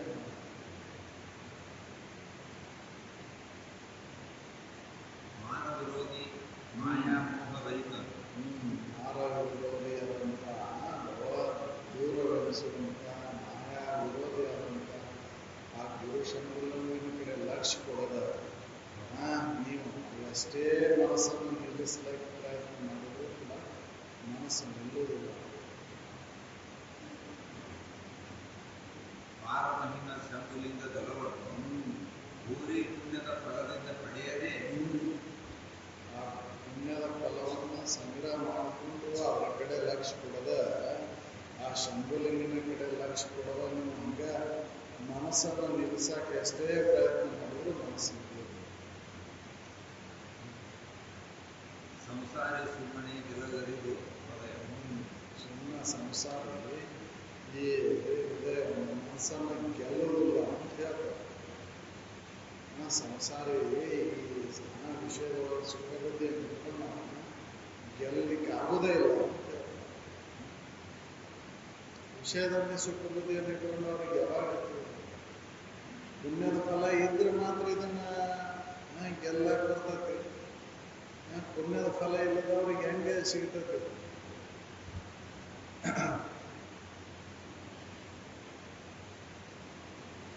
ಭೂರಿ ಪುಣ್ಯದ ಫಲದಿಂದ ಪಡೆಯಲಿ. ಭೂರಿ ಪುಣ್ಯದ ಫಲದಿಂದ ವಿವೇಕ ಜಾಗೃತ ಮಾಡಿದ ಆ ಸಂಸಾರಿ ವಿಷಯದೊಳ ಸುಖಬುದ್ಧಿಯನ್ನು ಇಟ್ಕೊಂಡು ನಾವು ಹೆಂಗೆ ಇದನ್ನ ಮನಸ್ಸನ್ನು ಗೆಲ್ಲಲಿಕ್ಕೆ ಸಾಧ್ಯ ಐತಿ? ಹೃದಯ ಅಂದ್ರೆ ಮನಸ್ಸನ್ನು ಗೆಲ್ಲಲಿಕ್ಕೆ ಹೆಂಗೆ ಸಾಧ್ಯ ಐತಿ? ಸಾಧ್ಯನೇ ಇಲ್ಲ. ಅದಕ್ಕೆ ಪುಣ್ಯದ ಫಲ ಬಿದ್ದರೆ ಮಾತ್ರ ವಿವೇಕ ಜಾಗೃತ ಆಗುತ್ತೆ. ವಿವೇಕ ಜಾಗೃತ ಆದಾಗ ಆ ಮನಸ್ಸನ್ನು ನಿಗ್ರಹ ಮಾಡೋದಕ್ಕೆ ಬರ್ತೈತಿ. ಮನಸ್ಸನ್ನು ನಿಲ್ಲಿಸ್ಬೋದು. ಪುಣ್ಯ ಇಲ್ಲ ಅಂದ್ರೆ ಮನಸ್ಸನ್ನು ನಿಗ್ರಹ ಮಾಡಲಿಕ್ಕೆ ಆಗೋದು. ಅದಕ್ಕೆ ಪುಣ್ಯವನ್ನೇ ನಾವು ಪುಣ್ಯದ ಬಲ ಎದಕ್ಕೆ ಬೇಕಾಗಿತ್ತು ಅಂದ್ರೆ ವಿವೇಕವನ್ನು ಜಾಗೃತ ಮಾಡ್ಕೊಳ್ಳಿಕ್ಕೆ ಪುಣ್ಯ ಬೇಕಾಗಿತ್ತು. ವಿವೇಕ ಇಲ್ಲ ಅಂದ್ರೆ ಪುಣ್ಯ ಇಲ್ಲ ಅಂದ್ರೆ ವಿವೇಕ ಜಾಗೃತನ ಆಗುವುದಿಲ್ಲ. ಹೌದು, ಅದಕ್ಕೆ ಪುಣ್ಯವನ್ನೇ ಮಾಡುವುದು.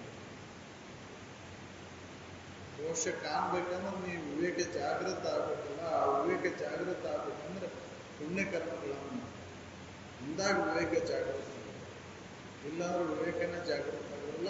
ಮತ್ತು ಈ ಮನಸ್ಸನ್ನು ಗೆಲ್ಲಲಿಕ್ಕೆ ಆಗುತ್ತೆ.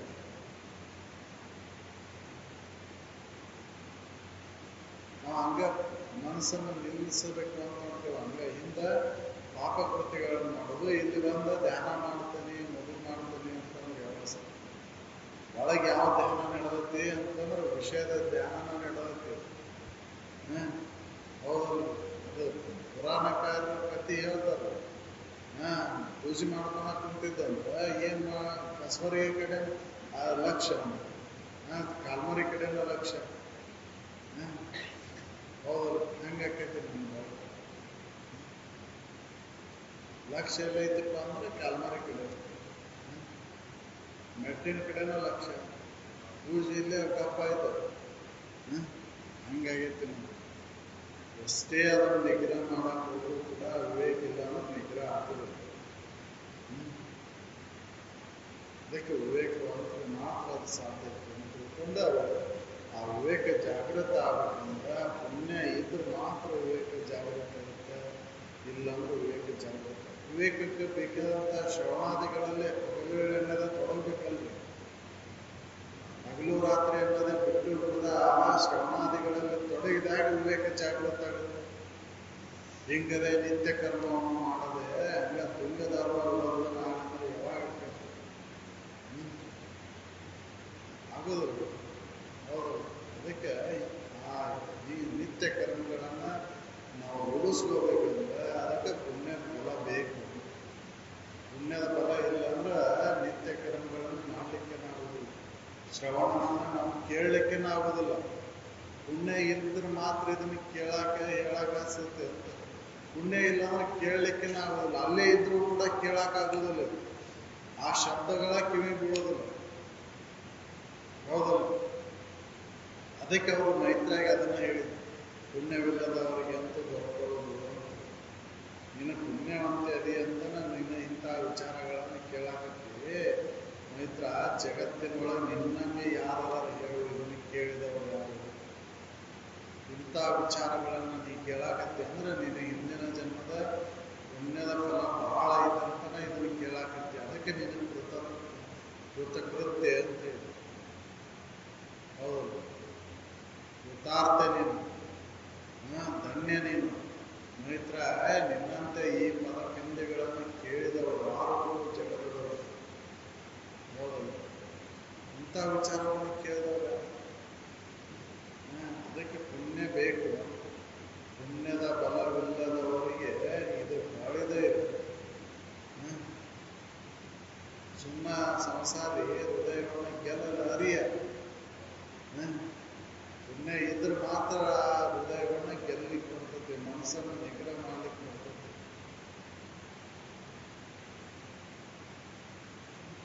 ಹಿಂದೆ ನಿತ್ಯ ಕರ್ಮ ಮಾಡಲು ಬುದ್ಧ ಧರ್ಮ ವಿಭಾಗ ಮಂಗಳಮಯ ಧರ್ಮದಿಂದ ಅಂತಾಗಿ ಭೂಮಿ ಪರಿಶುದ್ಧ ನಿರ್ಮಲ, ಅದರಿಂದ ಸಂಸ್ಕೃತಿ ಮತ್ತೆ ದೋಷ ದರ್ಶನ ಮತ್ತದರಿಂದ ವೈರಾಗ್ಯವಂತಾನೆ ಬುದ್ಧಿ. ಲಿಂಗದ ನಿತ್ಯ ಕರ್ಮಗಳನ್ನು ಮಾಡ್ತಾ ಹೋದ್ರೆ ಅವಾಗ ತುಂಗ ಧರ್ಮ ವಿರೋಧನ ಆಗ್ತದೆ. ತುಂಗ ಧರ್ಮದಿಂದ ಮಂಗಲಮಯ ಧರ್ಮದಿಂದ ಏನಾಗುತ್ತೆ ಅಂದ್ರೆ ದುಷ್ಕೃತಿಗಳೆಲ್ಲ ಭಂಗ ಆಗ್ತವೆ. ದುಷ್ಕೃತಿಗಳ ಭಂಗ ಆದ್ರೆ ಮೋಹಿಗೊಳಗಾದಂಥ ಚಿತ್ತ ನಿರ್ಮಲ ಆಗ್ತದೆ. ಚಿತ್ತ ನಿರ್ಮಲ ಆಯ್ತಂದ್ರೆ ದೋಷ ದರ್ಶನ ಆಗುತ್ತೆ. ದೋಷ ದರ್ಶನದಿಂದ ಸಂಸ್ಕೃತಿ ನಾಶ ಆಗೈತಿ. ಅಂದ್ರೆ ಹುಟ್ಟು ಸಾವುಗಳ ಚಕ್ರ ದೂರ ಆಕೈತಿ. ದೋಷ ದರ್ಶನ ಆಗದ ಹೊರತು ಮನಸ್ಸನ್ನು ನಿಗ್ರಹ ಮಾಡಬೇಕು. ದೋಷ ದರ್ಶನಕ್ಕೆ ವಿವೇಕನ ಬೇಕು. ವಿವೇಕಕ್ಕೆ ಏನು ಬೇಕಪ್ಪ ಅಂತಂದ್ರೆ ಶ್ರವಣಾದಿಗಳು. ನಿತ್ಯ ಶ್ರವಣಾದಿಗಳು ತೊಡಗಿದಾಗ ವಿವೇಕ ಜಾಗ. ಅದಕ್ಕೆ ಶ್ರವಣ ನಾವು ಕೇಳಬೇಕಂದ್ರೂ ಕೂಡ ಪುಣ್ಯ ಇರಬೇಕು. ಪುಣ್ಯ ಇದ್ರೆ ಮಾತ್ರ ಶ್ರವಣವನ್ನ ಮಾಡ್ಲಿಕ್ಕೆ ಬರಬೇಕು. ಉತ್ತಮರ ಸಂಘ ಸಿಗಬೇಕಂದ್ರೂ ಕೂಡ ಅದಕ್ಕೆ ಹಿಂದಿನ ಜನ್ಮದ ಪುಣ್ಯ ಬೇಕು. ಇಲ್ಲ ಅಂದ್ರೆ ಉತ್ತಮರು ಯಾರು ಅಂತ ಗೊತ್ತಿಡಕ್ಕೆ ಅವರಿಲ್ಲ, ಅವ್ರ ಸಂಘದೊಳಗೂ ಬರೋಕ್ಕಾಗಲ್ಲ. ಅಲ್ಲೇ ಇದ್ರೂ ಕೂಡ ಇದು ಹತ್ತೋದಿಲ್ಲ. ಹೌದು, ಅಲ್ಲೇ ಅದೇವಂದ್ರೂ ಕೂಡ ಅದು ಹತ್ತೋದಿಲ್ಲ. ಅವರು ಅದ್ರ ಲಾಭ ಪಡ್ಕೊಳಕ್ಕೆ ಆಗೋದಿಲ್ಲ. ಯಾಕೆ ಅವರು ಗೊತ್ತು ಹಚ್ಚಲ್ದಂಗೆ ಇರ್ತಾರೆ. ಅವರು ಉತ್ತಮರು ಅವರು ಯಾರು ಹೆಂಗಿರ್ತಾರ ಅವ್ರ ಭಾವಕ್ಕನುಸಾರವಾಗಿ ಅವರು ತೋರ್ತಾರೆ. ಅವರು ಉತ್ತಮರು ಅನ್ನೋದು ಖಾತ್ರಿ ಮಾಡ್ಕೋಬೇಕಂದ್ರೆ ನಾನು ಅಂತ ಒಂದು ಸದ್ವಿಚಾರದೊಳಗೆ ತೊಡಗಿದಾಗ ಮಾತ್ರ ಅವರು ಗೊತ್ತಕ್ಕೆ. ಇಲ್ಲಂದ್ರೆ ಅದಕ್ಕೆ ಅವರು ಇಲ್ಲಿ ಈ ಮನಸ್ಸಿನ ಏನು ಚಂಚಲತ್ವವನ್ನು ನಿಗ್ರಹ ಮಾಡೋದು ತಡೆಯೋದು ಅನ್ನೋದು ಬಹಳ ಕಠಿಣ ಐತಿ. ಎಲ್ಲ ಅಸಾಧ್ಯ ಅನ್ನೋದನ್ನು ಸಾಧಿಸ್ಬೋದು.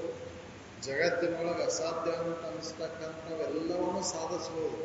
ಆದ್ರೆ ಮನಸ್ಸನ್ನು ನಿಲ್ಲಿಸೋದು ಸುಮ್ಮನೆ ಇರೋದಂದ್ರೆ ಬಹಳ ಇದ್ರೆ ಕಷ್ಟ. ಹೌದಲ್ಲ, ಸುಮ್ಮನೆ ಇರ್ರಿ ಅಂದ್ರೆ ಬಹಳ ಕಷ್ಟ. ಏನ್ ಗುಡ್ಡ ಎತ್ಕೊಂಡ್ ಬರ್ರಿ ಅಂದ್ರೆ ಎತ್ಕೊಂಡ್ ಬರ್ತೀವ್ರಿ. ಯಾರು ಸುಮ್ಮನೆ ಇರೋದಂದ್ರೆ ಬಹಳ ಕಠಿಣ. ಹೌದಲ್ಲ, ಅದಕ್ಕೆ ಮುಮುಕ್ಷು ಹೇಳ್ತಾನೆ, ತನಗೆ ಅಗಣಿತ ವಿಷಾದಿಯೊಳಗ ಎಡೆಯಾಡುವ ಅತಿ ಚಪಲತೆ ಚಿತ್ತವನ್ನ ಕಡಿದಾಡುವುದಿಲ್ಲ ಹೆಂಗೆ ಅಂತ ಯೋಚನೆ ಮಾಡ್ತಾನೆ. ಹಂಗೆ ಇದಕ್ಕೆ ಉಪಾಯ ಏನು? ಇದಕ್ಕೆ ಉಪಾಯ ಏನಂತಂದ್ರೆ ಶ್ರವಣಾದಿಗಳು. ಶ್ರವಣಾದಿಗಳಲ್ಲಿ ತೊಡಗಿದಾಗ ಶ್ರವಣ ವಿದ್ಯಾಭ್ಯಾಸನ ಪೂರ್ವಕವಾಗಿ ವಿವೇಕವನ್ನು ಜಾಗೃತ ಮಾಡಿಕೊಂಡಾಗ ದೋಷ ದರ್ಶನದಿಂದ ಮನಸ್ಸನ್ನು ನಿಗ್ರಹ ಮಾಡಿಕೊಳ್ಳಿಕ್ಕೆ ಬರ್ತೈತಿ. ಅವಾಗ ಸಾಧನಾ ಪಥ ಹಿಡಿಯಲಿಕ್ಕೆ ಬರ್ತೈತಿ. ಹಂಗೆ ಮನಸ್ಸನ್ನು ನಿಗ್ರಹ ಮಾಡೋದಂದ್ರೆ ಕಠಿಣ ಐತಿ. ವಿವೇಕ ವೈರಾಗ್ಯ ಬಂದ ಮೇಲೆ ಸಾಧನಾ ಪಥ ಹೇಳಿದ್ದವು. ಸಾಧನಾ ಮಾರ್ಗ ಅವಾಗ ಚಾಲು ಆಕೈತ್ರಿ. ವಿವೇಕ ಇಲ್ಲ, ವೈರಾಗ್ಯ ಇಲ್ಲ, ಹಂಗೆ ನಾ ಸಾಧನೆಯನ್ನು ಮಾಡ್ತೇನೆ ಅಂತಂದ್ರೆ ನೀ ಎಷ್ಟು ವರ್ಷ ತಪಸ್ಸು ಮಾಡಿದ್ರೆ ಏನಾಗಬೇಕಾಯ್ತು? ವಿವೇಕ ಇಲ್ಲ, ವೈರಾಗ್ಯ ಇಲ್ಲ ಅಂದ್ರೆ ತಪಸ್ಸೆಲ್ಲ ವ್ಯರ್ಥ. ಏನು ಗುರಿತದ ಅಂತ ತಪಸ್ಸು ಮಾಡೋದು? ಹೌದಲ್ಲ, ಮನಸ್ಸು ನಿಗ್ರಹ ಆಗಬೇಕಲ್ಲ. ಅದಕ್ಕೆ ಅವರು ಅದನ್ನು ಹೇಳಿದ್ದು, ಪೂಜೆ ಕುಂತ ಲಕ್ಷ್ಯ ಎಲ್ಲ ಐತೆ ಅಂದ್ರೆ ಅರ್ಥಾಗೈತೆ. ಚಪ್ಪಲಿನ ಕಡೆನೇ ಐತೆ. ಹಂಗಾಕೈತೆ. ಕುಂದಿರ್ತೈತೆ ಶರೀರ, ಕುಂದಿರ್ತೈತೆ ಕರೆ ಕುಂದಿರ್ಸ್ಬೋದು ಶರೀರ. ತಾಸುಗಂಟ್ಲೆ ದಿನಗಂಟ್ಲೆ ಕುಂದಿರ್ಸ್ಬೋದು. ಆದ್ರೆ ಮನಸ್ಸನ್ನು ಕುಂದಿರ್ಸೋದು ಅರ್ಧ ನಿಮಿಷನೂ ಕೂಡ ಸಹಿಸಲಾಗುವುದಿಲ್ಲ. ಅತಿ ಚಪಲತೆ ಚಿತ್ತವಿಡದ ಈ ಮನಸ್ಸನ್ನು ಎಷ್ಟು ಅರ್ಧ ನಿಮಿಷನೂ ಕೂಡ ನೆನೆಸಲಿಕ್ಕಾಗುತ್ತೆ. ಇದು ಮನುಷ್ಯನಿಗೆ ಮುಂದೆ ಐತಿ. ಮನುಷ್ಯನ ಮಾತ್ರ ಇದನ್ನು ಸಾಧನೆ ಮಾಡ್ಲಿಕ್ಕೆ ಬರ್ತೈತೆ. ಅದನ್ನು ಬಿಟ್ಟು ಮನುಷ್ಯ ಏನು ಮಾಡಾಕತ್ತೇವ ಅಂತಂದ್ರೆ ನಾವು ಅತಿ ಮೋಹಕ್ಕೊಳಗಾಗಿ ಇನ್ನಷ್ಟು ಅತಿ ವಿಷಯದೊಳಗೆ ಆ ಭೋಗದೊಳಗೆ ತೊಡಗಿರೋದು. ಇತರ ಜೀವರಾಶಿಯೊಳಗೆ ಇಷ್ಟೊಂದು ಭೋಗ ಲಾಲಸ್ಯತನ ಇಲ್ಲ ಕರೆ, ಆ ಮನುಷ್ಯನಲ್ಲಿ ಎಷ್ಟು ಭೋಗ ಲಾಲಸ್ಯತನ ಆಯ್ತು ನೋಡಿ. ಹೌದು, ಇತರ ಜೀವರಾಶಿಯೊಳಗೆ ಇಷ್ಟೊಂದು ಭೋಗ ಲಾಲಸ್ಯತೆ ಆಯ್ತು ಇಲ್ಲ. ಅವರು ಪ್ರಾರಬ್ಧಕ್ಕನುಸಾರವಾಗಿ ಏನಾಗೈತೆ ಅದು ನಡೀತಿರ್ತದೆ ಅಷ್ಟೇ. ಅವ್ರ ಮನುಷ್ಯನನ್ನ ಹಂಗಲ್ಲ, ವಿವಿಧ ಬೇಡಿಕೆಗಳು ಇವೆ. ಕಲ್ಪನೆ ಮಾಡಿಕೊಂಡು ಆ ಬೇಡಿಕೆಗಳನ್ನ ಈಡೇರಿಸ್ಕೊಳಕ್ ಹಂಗ ಪ್ರಯತ್ನ ಬಿಡ್ತಾನ್ರಿ. ಹೌದಲ್ಲ? ಎಷ್ಟು ಕಲ್ಪನೆಗಳನ್ನ ಮಾಡ್ಕೊಂತೇವೆ ನಾವು, ಆ ಕಲ್ಪನೆಗಳನ್ನ ಕಾರ್ಯರೂಪಕ್ಕೆ ತರಕ್ಕೆ ಎಷ್ಟು ಕಷ್ಟಪಡ್ತೀವಿ. ವಿಪರೀತ ಕಲ್ಪನೆಗಳು. ಹೌದಲ್ಲ? ಶಬ್ದ ಒಂದ ಕರೆ, ಶಬ್ದ ಒಂದ ವಿಷಯ. ಆ ಶಬ್ದದೊಳಗೆ ಎಷ್ಟು ಬಗೆಯಾಗಿ ಕಲ್ಪನೆಗಳನ್ನು ಮಾಡಿಕೊಂಡು ಅವನ ಆ ಶಬ್ದ ಹೊರಹೊಮ್ಮಕ ಎಷ್ಟು ಸಾಧನಗಳನ್ನ ಮಾಡಿಕೊಂಡೇವ. ಹೌದಲ್ಲ? ರೂಪ ಒಂದ ಕರೆ, ಆ ರೂಪದೊಳಗೆ ಎಷ್ಟು ಬಗೆಯಾಗಿ ನಾವು ನೋಡ್ಕೊಂಡೇವೆ. ಕಣ್ಣಿನ ಆ ದೃಷ್ಟಿಗೆ ಚಂದ ಕಾಣ್ಲಿ ಅಂತ ಎಷ್ಟು ನಮೂನೆ. ಹೌದಲ್ಲ? ಬಗೆಯಾಗಿ ಮಾಡಿಕೊಂಡು ಒಂದೊಂದು ವಿಷಯದೊಳಗೆ ಅನೇಕವಾಗಿ ಕಲ್ಪನೆಗಳನ್ನು ಮಾಡಿಕೊಂಡು ಅವನ ಕಾರ್ಯರೂಪಕ್ಕೆ ತಂದು ಆ ವಿಷಯ ವಸ್ತುಗಳನ್ನು ಸಿದ್ಧಪಡಿಸಿಕೊಂಡು ಅದರಿಂದ ಸುಖ ಹೊಂದಬೇಕು ಅನ್ನುವಂಥ ಕಲ್ಪನೆ ಒಳಗೆ ಜನ್ಮವನ್ನು ಕಳೆಯಾಗುತ್ತೇವೆ. ಇತರ ಜೀವರಾಶಿಗಳು ಇಷ್ಟೊಂದು ನೋವು ಒಳಗಾಗಿಲ್ಲ. ಹಾಗೆ ಅವರಿಗೆ ನೋಡಿಲ್ಲ, ವಿಚಾರ ಮಾಡಿ. ಮನುಷ್ಯನ ಅದಕ್ಕೆ ಅನೇಕ ಬಗೆಯಾದಂತಹ ಸಾಧನೆಗಳನ್ನು ಮಾಡಿಕೊಂಡು ಆ ವಿಷಯದೊಳಗೆ ಸುಖ ಕಾಣಬೇಕಂತ ಹಂಗೆ ಹೊಂಟೇವು. ಆದ್ರ ಮನಸ್ಸನ್ನು ನಿಲ್ಲಿಸೋದು ಯಾವಾಗ ನಿಲ್ಲಿಸ್ಬೇಕು? ಅದಕ್ಕೆ ಕಠಿಣ ಐತಿ. ಯಾವ ವಿಷಯದೊಳಗೆ ದೋಷ ದರ್ಶನವನ್ನು ಮಾಡ್ಕೊಂಡು ನಾವು ಮಾತ್ರ ಮನಸ್ಸನ್ನು ನಿಲ್ಲಿಸ್ಲಿಕ್ಕೆ ಸಾಧ್ಯ ಇತ್ತು. ವಿಷಯದೊಳಗೆ ದೋಷ ದರ್ಶನ ಮಾಡಿಕೊಳ್ಳುವುದ ಹಂಗ ನಾ ಮನಸ್ಸನ್ನು ನಿಲ್ಲಿಸ್ತೇನೆ ಅಂದ್ರೆ ಎಂದಿಗೂ ಸಾಧ್ಯ ಇಲ್ಲ. ನಿಮ್ಮ ಆತ್ಮಕ್ಕೆ ಸತ್ತ ನಿಮ್ಮ ರೂಪಕ್ಕೆ ಕೂತ್ರೂ ಇದು ಸಾಧ್ಯ ಇಲ್ಲ ಅಂತ ಹೇಳಿ. ಹೌದು, ಎಷ್ಟು ಜನ್ಮ ತಿರುಗಿ ಬಂದರೂ ಇದಾಗುವುದಿಲ್ಲ. ಅದಕ್ಕೆ ವಿವೇಕನ ಬೇಕು. ಆ ವಿವೇಕ ಜಾಗೃತಿಗಾಗಿ ನಿತ್ಯದಲ್ಲಿ ಶ್ರವಣ ಮಾಡಬೇಕಂದ್ರೆ ಪುಣ್ಯ ಬೇಕು. ಪುಣ್ಯ ಬೇಕಂದ್ರೆ ಪುಣ್ಯ ಕರ್ಮದೊಳಗೆ ತೊಡಗು. ಹೌದಲ್ಲ? ಇನ್ನೊಬ್ಬರಿಗೆ ಹಿತವಾಗುವಂತ ಕಾರ್ಯವನ್ನು ಮಾಡು. ಅಂದ್ರೆ ಮಾತ್ರ ಈ ಪುಣ್ಯ ಸಂಗ್ರಹದಿಂದ ಮಾತ್ರ ಇದು ನಿನ್ನ ನಿಜವನ್ನು ತಿಳ್ಕೊಂಡ್ಬರ್ತೈತಿ. ಆ ವಿವೇಕ ಜಾಗೃತ ಆಕೈತಿ. ಅವಾಗ ಮನಸ್ಸನ್ನು ನಿಗ್ರಹ ಮಾಡಬೇಕಾಗ್ತೈತಿ. ತಾನಾಗಿ ವಿವೇಕ ಜಾಗೃತಿ ಇತ್ತ ಮನಸ್ಸು ತಾನಾಗಿ ನಿಲ್ತೈತಿ. ಯಾಕಂದ್ರೆ ದೋಷ ದರ್ಶನ ಆಗತ್ತೆ. ಹೌದಲ್ಲ? ಏನೋ ವಾಲ್ಮೀಕಿ ಮಹರ್ಷಿಗೆ ಹಿಂದಿನ ಜನ್ಮದ ಸಂಸ್ಕಾರದ ಬಲದಿಂದ ದೋಷ ದರ್ಶನ ಆಯ್ತು. ದೋಷ ದರ್ಶನ ಮಾಡಿಕೊಟ್ರು ನಾರದರು. ಅವಾಗ ಮತ್ತೆ ಮನಸ್ಸತ್ತಾಗ ಎಳಿಸ್ಲಿಲ್ಲ ಅವನು. ಅದನ್ನೇನ ಹಠದಿಂದ ನಿಗ್ರಹ ಮಾಡ್ಲಿಕ್ಕೆ ಹೋಗಲೇ ಇಲ್ಲ. ಹೌದು, ಯಾಕಂದ್ರೆ ದೋಷ ಕಂಡಿದ್ದಲ್ಲ. ಇವರು ಎಲ್ಲ ಪಾಲುಗಾರರು ಆಗುದಿಲ್ಲ ಅಂತ ತಿಳಿದ್ಮೇಲೆ ಮತ್ತೆ ಯಾಕೆ ಅದನ್ನು ಮಾಡೋದು? ಏನು ಮಾಡೋದು ಅವಶ್ಯಕತೆನೇ ಇಲ್ಲಪ್ಪ ಇನ್ನು ಅಂತ ಸುಮ್ಮಕ್ಕಂತ. ಹೌದು, ಹಂಗ ಬರ್ಬೇಕಲ್ಲ. ನಾವು ಇಷ್ಟೆಲ್ಲ ದೋಷ ದರ್ಶನ ಮಾಡ್ಕೊಂಡ್ರು ಕೂಡ ದೋಷ ಕಾಣ್ತೇವೆ ನಾವು ಕರೆ. ಆದ್ರೆ ಅದು ಶಾಶ್ವತವಾಗಿ ಉಳಿದಿಲ್ಲ ನಾವು. ಆಗಿನ ಪೂರ್ತಕ್ಕೆ ಹೌದೌದು ಅನಿಸ್ತತಿ. ಏನಾಯ್ತು ಬಿಡ್ರಿ, ಯಾರು ಹೊತ್ಕೊಂಡು ಹೋಗ್ತಾರ, ಎಲ್ಲ ಇಲ್ಲೇ ಇಳ್ಬಿಟ್ಟು ಹೋಗುದು ಅಂತೇವ್ ನಾವು ಸ್ಮಶಾನಕ್ಕೆ ಹೋದಾಗ. ಆದ್ರೆ ಮತ್ತೆ ಮರುಕ್ಷಣನ ಮತ್ತ ಅದಕ್ಕೆ ಹೇಳಿದ್ದು ಈಗ ಎಷ್ಟು ಎಂಥ ಗುರುವಿನಿಂದ ಇದನ್ನು ಕೇಳಿದ್ರು ಕೂಡ ಎಂದಿನಂತೆ ಅವ ಕಾಮ ಕ್ರೋಧ ಮೋಹ ಮದ ಮತ್ಸರಾದಿಗಳಲ್ಲೇ ನೀನು ಇದ್ದೆ ಅಂದ್ರೆ ನಿನಗೆ ನಿಜ ಸುಖವನ್ನು ಹೊಂದಲಿಕ್ಕೆ ಆಗುದಿಲ್ಲ. ಅವನು ದೂರ ಮಾಡ್ಕೋಬೇಕಲ್ರಿ. ಕಾಮ ಕ್ರೋಧಾದಿಗಳಂತಕ್ಕಂಥ ವೈರಿಗಳನ್ನ ವಿವೇಕ ಎಂಬ ಕಟಕದಿಂದ ಸೆರೆ ಹೊಡೆದಾಗ, ನಾಶ ಮಾಡಿದಾಗ, ಅಲ್ಲಿ ವಾಸನೆಗಳೆಲ್ಲ ನಾಶ ಆದಾಗ ಮನಸ್ಸು ನಿಗ್ರಹ ಮಾಡ್ಲಿಕ್ಕೆ ಬರ್ತದೆ. ನಿಗ್ರಹ ಹಾಕಿದ್ರು. ಹೌದಲ್ಲ? ಮನಸ್ಸು ಚಂಚಲ ವೃತ್ತಿ ಕಾರಣ ಆಗಿದ್ದು ಯಾವುದು ಅಂದ್ರೆ ಈ ಕಾಮನೆಗಳೇ. ಹೌದಲ್ಲ?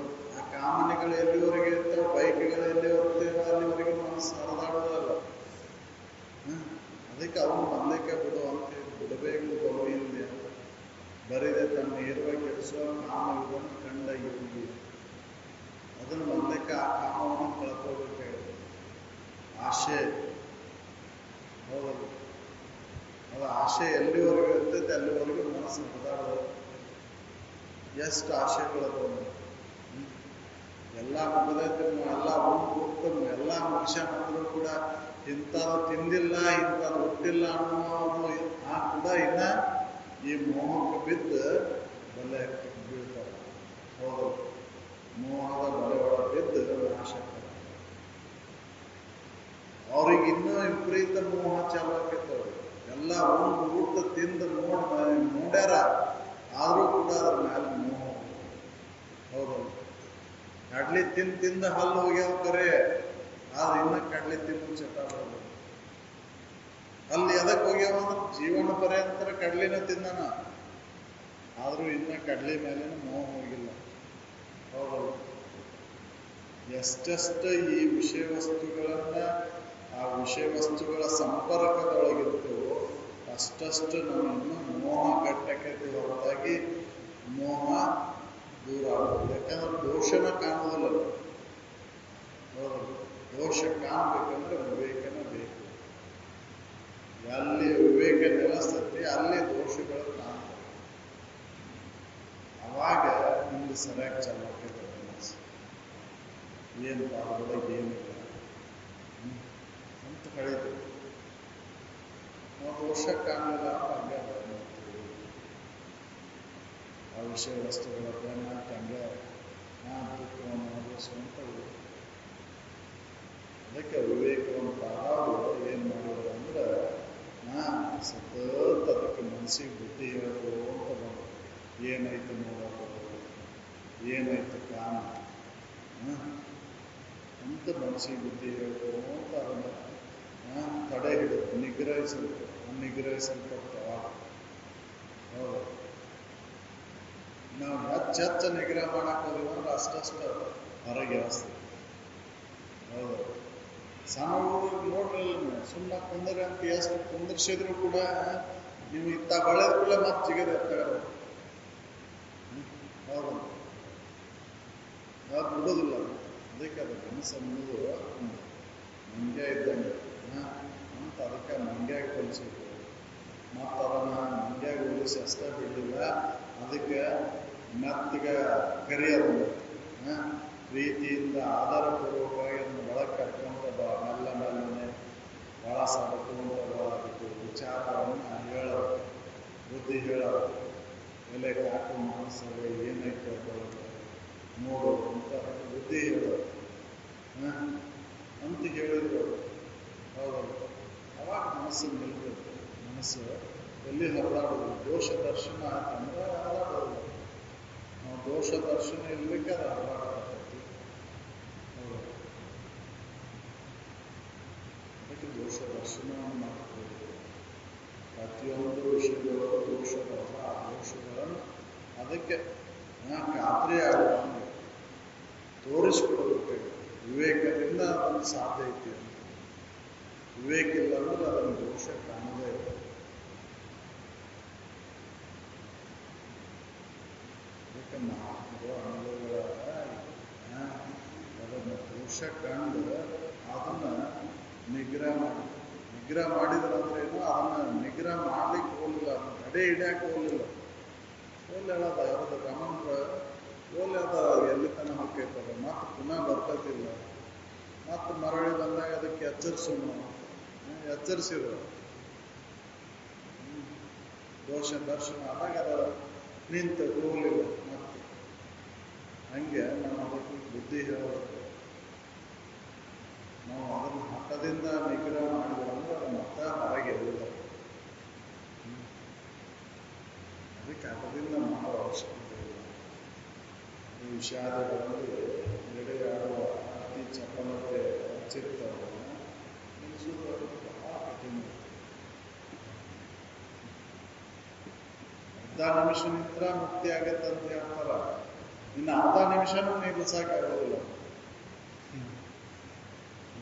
ಯೋಗ ಪ್ರತಿಪಾದನಾ ಸ್ಥಳವಾಗಿ ನಿಮಿಷಾರ್ಧವಾಗಲಿ ನಿಮ್ಮೊಳಗೆ ಮುಕ್ತಿ ಸಮಾಧಿಗಳು ಅಂತ ಹೇಳ್ತಾರೆ. ಅವರ ಅರ್ಧ ನಿಮಿಷನೂ ಕೂಡ ಅದು ನಿಲ್ಲೋದಿಲ್ಲ. ಏನು ಮಾಡೋದು? ಹೌದಲ್ಲ, ಅರ್ಧ ನಿಮಿಷನೂ ಕೂಡ ಅದು ನಿಲ್ಲೋದಿಲ್ಲ. ಯಾಕೆ ನಿಲ್ಲೋಲ್ಲ ಅಂತಂದ್ರೆ ವಿವೇಕ ಇಲ್ಲ. ವಿವೇಕ ನಿಲ್ಬೇಕು.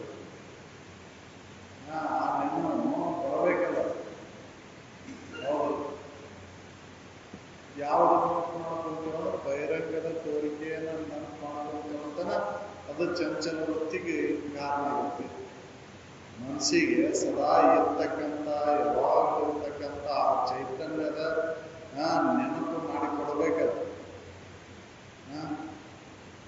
ನಾ ಚಿದ್ರೂಪನಾದೀನಿ, ಸದ್ರೂಪನಾದೀನಿ, ನಿತ್ಯ ರೂಪನಾದೀನಿ, ಆನಂದ ರೂಪನಾದೀನಿ, ಪರಿಪೂರ್ಣ ನಾನದೀನಿ ಅನ್ನುವಂಥ ಆ ವಿವೇಕವನ್ನು ಅದಕ್ಕೆ ಜಾಗೃತ ಮಾಡಿಕೊಡಬೇಕಲ್ಲ. ಇದು ಜಾಗೃತವಾಗದ ಹೊರತು ಮನಸ್ಸನ್ನು ನಿಲ್ಲುವುದಿಲ್ಲ. ನೀವು ಎಷ್ಟೇ ಅದನ್ನು ಮಠದಿಂದ ನಿಗ್ರಹಿಸಲ್ಪಡಕ್ಕೆ ಹೋದರೂ ಅದು ಅಷ್ಟಷ್ಟು ಮತ್ತೆ ಹೊರಮುಖ ಆಗುತ್ತೆ ಹೊರತಾಗಿ ಅದು ಒಳಮುಖ ಆಗುವುದು.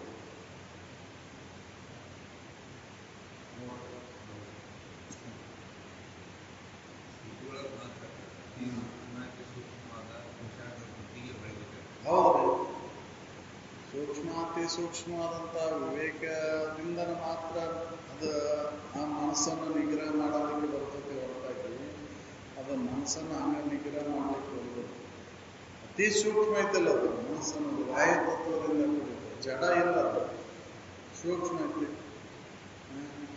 ಆ ಸೂಕ್ಷ್ಮ ವಿಚಾರಗಳನ್ನು ಹೇಳಿದಾಗ ತಿಳಿಪಡಿಸ್ತಾ ಬಂದಾಗ ಮಾತ್ರ ಮನಸ್ಸು ನಿಲ್ಬೇಕು. ಹೌದು, ಈ ಜಡದೊಳಗೆ ಏನೋ ಮಾಡಿದ್ರು ಮನಸ್ಸು ನಿಲ್ಲೋದು. ಇದಕ್ಕೆ ವಿವೇಕನ ಸಾಧನ. ವಿವೇಕ ದೋಷ ದರ್ಶನ ಆದಾಗ ಅದು ಮನಸ್ಸು ಅವಾಗ ಸಾಧನ ಪತ್ರ ಹಿಡಿಬೇಕು.